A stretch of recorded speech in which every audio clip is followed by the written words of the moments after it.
This is More of a Chat, Season 3, Episode 4. I was weak. Episode 4.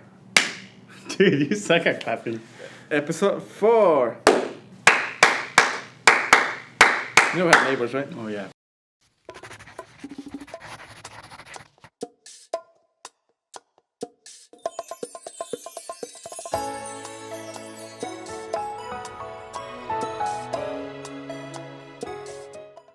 Hey, what's up, everybody? This is JBear and Romi, and we are More of a Chat.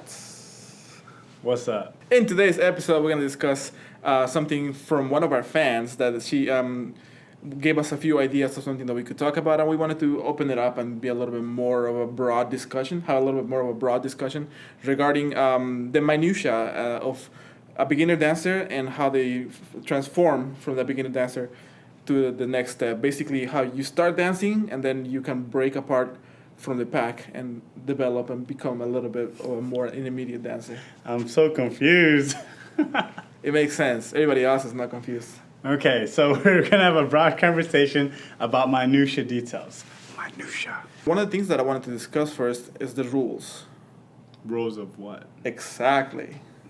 The rules of the dance. One of my biggest philosophies has always been that you have to learn the rules before you start breaking them. Aha. Mm-hmm. So you've heard that before. I say it all the have. time. You say it all the time because I break the rules nonstop. Yes.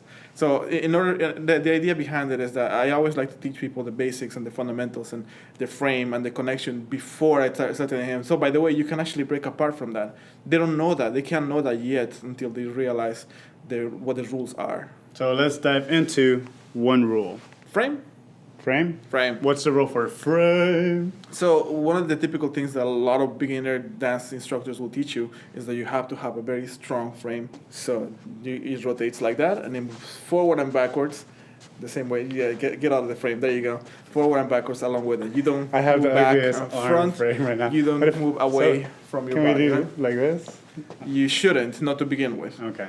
And that's something that it's a different concept that happens when you become more of an advanced dancer. You can still have a frame and it's still there, but it's not as stiff. There's a video out there, I think on Instagram and Facebook. These two amazing salsa dancers dance an entire song without touching each other. Okay. The lead, well, he was very, very clear in what he wanted his partner to do. The intent, yes. Mm-hmm. And she was able to do it. Their levels were so high that they were able to have a very, very well done very interesting dance. Frame without touching. Yeah. It's still there. It exists. So it's the intent of each movement, right? And I feel that like a frame is such a big thing, over-encompassing thing to talk about, that sometimes intent gets forgotten. And that's actually the most important part of frame is the intent. The other part that I wanted to talk about in this episode, the minutia details, right, is, the general rule of spotting. Let's see it. Because I feel spotting also shows intent. Because so spotting, from what I understand and what I feel a lot of beginners think it is that wherever you're looking when you're starting, as you turn, it's where you're ending.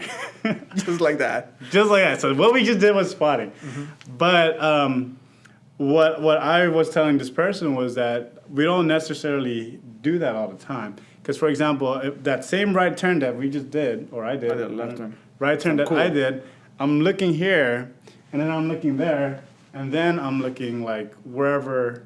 Okay, that was a bad example, huh? You're looking somewhere else. The main idea behind spotting, when you break it down, is not looking at the same place. It's looking where you're going to end. So if you're going to end back at the same place, it makes sense that you're going to end here.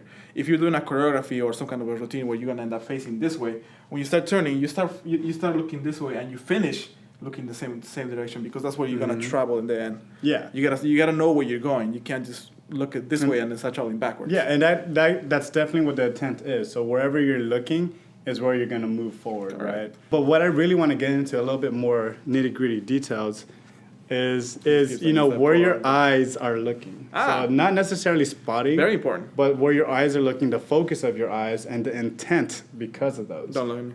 When you're dancing with a lot of hand movements, I feel that there's a lack of intent that's being communicated with the dance partner, especially for leaders. Because I feel leaders, they're like, I bring my hand up here, and she should already know that I want a hairbrush, And it's always the same timing. There's no change of pacing. Whereas I've noticed that when there's leaders who are looking where their hands are going, they're able to emphasize that small moment. So it adds a bit of a uniqueness because there's an intent that's clearly shown. Yes, and it usually matches with the music. So it looks like the main topic of this episode was intent. Intent. Yes, I guess intent. Intent through your frame, intent through your focus. Intent on your direction that you're traveling when you're spotting. Mm-hmm. And that's a big one. Actually, it's a very important thing when you're leading. And it's an easy concept to think about is you basically have to mean what you're doing. You have to lead the movement and actually intend to lead that movement, not just pretend like you know what you're doing or follow a pattern that somebody taught you. You know, I actually disagree with that. I think it's a hard concept to think about. Because no, it's an. I think it's very hard because people don't really think about it. So there's no clear intent. It's an easy concept to think about. It's hard to comprehend. It's hard to put into practice. Okay, you put a little caveat in there, whatever technicalities. So what do you guys think about our conversation? What focus is, what is it? Frame is, intent. What intent is, and is the concept easy to understand? Have you thought about this before, or is it something that you're just now learning and it's a new experience? And do you think that we're crazy for even thinking about this subject? We could be. It's possible. Well, we hope you enjoyed the episode, and we'll see you on the next one.